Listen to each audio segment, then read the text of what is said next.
Chapter 27 की शुरुआत होती है। पियर और सीयू एक दूसरे के बहुत करीब होते हैं। पियर रो रहा था। सीयू उसे शांत करते हुए कहता है, पियर मत रो, अगर तुम ऐसे ही रोते रहे तो मैं। ये कहते हुए वो बियल को किस करने वाला था कि तभी हेसन कहता है, बियल उठ जाओ, तुम स्कूल के लिए लेट हो जाओगे। ये सुनते ही बियल अपने सपने से जाग जाता है और हैरान होते हुए कहता है, क्या? हाँ। ये देखते हुए हेसन भी हैरान होते हुए कहता है, तुम अभी तक कैसे सो सकते हो? तुम लेट हो। ये सुनते ही बियल पैनिक करते हुए कहता है, क्या आपने मुझे पहले क्यों नहीं जगाया? हेसन कहता है, मुझे लगा था कि तुम पहले ही जग चुके हो। बियल परेशान होते हुए कहता है, अब मैं क्या करूं? और सोचता है, कल रात मुझे सोने में बहुत दिक्कत हुई क्योंकि कल जो कुछ भी हुआ उसकी वजह से। अब बियल तैयार हो जाता है और घर से निकलते हुए कहता है, मैं लेट हूँ।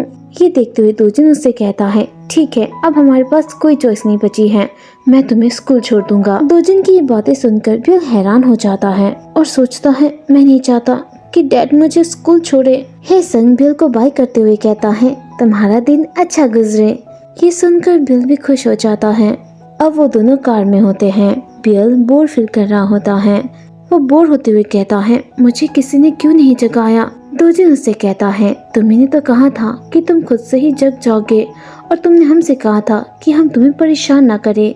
क्या तुम्हें ये बात बुरी लगती है जब मैं तुम्हें स्कूल ले जाता हूँ? बिल कहता है, नहीं ऐसा नहीं है, मैं बस से भी जा सकता था।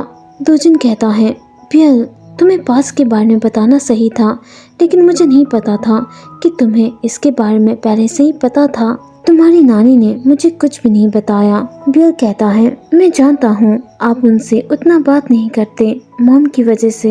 दोजिन कहता है, लेकिन ये बहुत जल्दी सुलझ गया और तुम बहुत समझदार हो। और रोते हुए कहता है, मैं बस ये कहना चाहता हूँ, इसका एक और कारण था। दोजिन को बिना मतलब रोता हुआ देख बिल गुस्सा होते हुए कहता है, डैड रास्ते पर ध्यान दीजिए। दोजिन कहता है, ओह हाँ। तभी दोजिन की नजर सीयू पे पड़ती है जो वहीं रोड के साइड खड़ा हुआ था। ये देखकर वह बिल से कहता है, मुझे नहीं लगता कि सिर्फ तुम ही हो जो स्कूल के लिए लेट हुए हो। बिल भी सीयू को वहाँ पर देखकर शॉक्ड हो जाता है और हैरान होते हुए सोचता है, वो जरूर ये सोच रहा होगा कि उसे स्कूल जाना चाहिए या नहीं। तभी वो चिल्लाते हुए दोजिन से कहता है, डैड रुक जाइए। दोजिन हैरान होते हुए कहता है, हाँ ओह क्या वो तुम्हारा दोस्त है? और वह गाड़ी रोक देता है। बियल तो शर्म के मारे सीयू की ओर देख ही नहीं पा रहा था। दोजिन उससे पूछता है, सुनो क्या तुम बियल के नए दोस्त हो? अपने सामने बियल और दोजिन को देखकर सीयू शॉक्ड हो जाता है। बियल दोजिन से कहता है, वो सीयू है। दोजिन हैरान होते हुए कहता है, सीयू? और सीयू की ओर देखते हुए सोचता है, हाँ ये कौन है? मुझे लगता था कि मैं बियल के सभी दोस्तों को जानता हूँ, लेकिन मुझे याद नहीं है कि बियल का कोई लंबा दोस्त भी था। तभी सीयू दोजिन को ग्रीट करते हुए हेलो कहता है। ये देखकर दोजिन शॉक्ड हो जाता है और कहता है, सुनो सीयू तुम बहुत ही ज्यादा लंबे हो, मैंने तो लगभग तुम्हें पहचाना ही नहीं। तो वहीं बियल शर्म के मारे सीयू की ओर देख भी नहीं पा रहा था। दोजिन सीयू से कहता है, क्या तुम भी स्कूल के लिए लेट हो गए हो? चलो कार में बैठ जाओ, मैं तुम दोनों को ही स्कूल तक छोड़ दूंगा। अब दोजिन उन दोनों को स्कूल पहुंचा देता है, लेकिन वो दोनों इतने ऑकवर्ड महसूस कर रहे थे कि एक दूसरे की ओर देख भी नहीं पा रहे थे। दोजिन उन दोनों को बाइक कहकर चला जाता है। सीयू नर्वस लग रहा था और बियल भी। बियल परेशान होते हुए सोचता है, कोई मुझे मार डालो।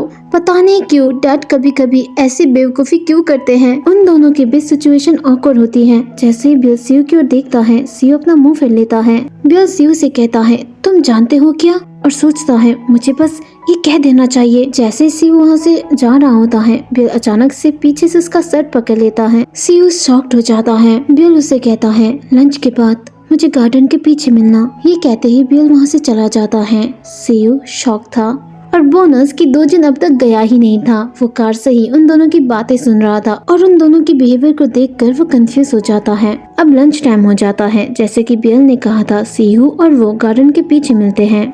बियल सीयू से कहता है, हमें कुछ बात करनी चाहिए। सीयू कुछ नहीं कहता, वो चुपचाप बियल की बातें सुन रहा होता है। सिचुएशन फिर से ऑकवर्ड बन जाती है। बियल आगे बढ़ते हुए कहता है, मैंने कल अपनी माँ से सुलह कर ली। ये सुनकर सीयू चौंक जाता है और कहता है, ये तो अच्छा हुआ। बियल ब्लश करते हुए कहता है, हाँ तुमने सही कहा, मुझे ऐसा लगता है कि। तभी सीयू झुककर कहता है, मुझे माफ कर दो। उस वक्त बस मैं यही सोच रहा था कि मैं किसी तरह तुम्हें दिलासा दूं। ये बस एक गलती थी, अगर मैंने तुम्हें चोट पहुंचाई है तो मुझे माफ कर दो। ये सुनकर बियल शॉक्ड हो जाता है और कहता है, क्या एक गलती? लेकिन वो मेरा फर्स्ट किस था। ये सुनकर सीयू भी शॉक्ड हो जाता है और हैरान होते हुए बिल की ओर देखता है। और इसी के साथ चैप्टर 27 का भी एंड हो जाता है। अगर आज का चैप्टर आपको पसंद आया तो वीडियो को लाइक कीजिए, चैनल को सब्सक्राइब कीजिए इसके नेक्स्ट पार्ट को देखने के लिए। तब तक के लिए टाटा, बाय बाय।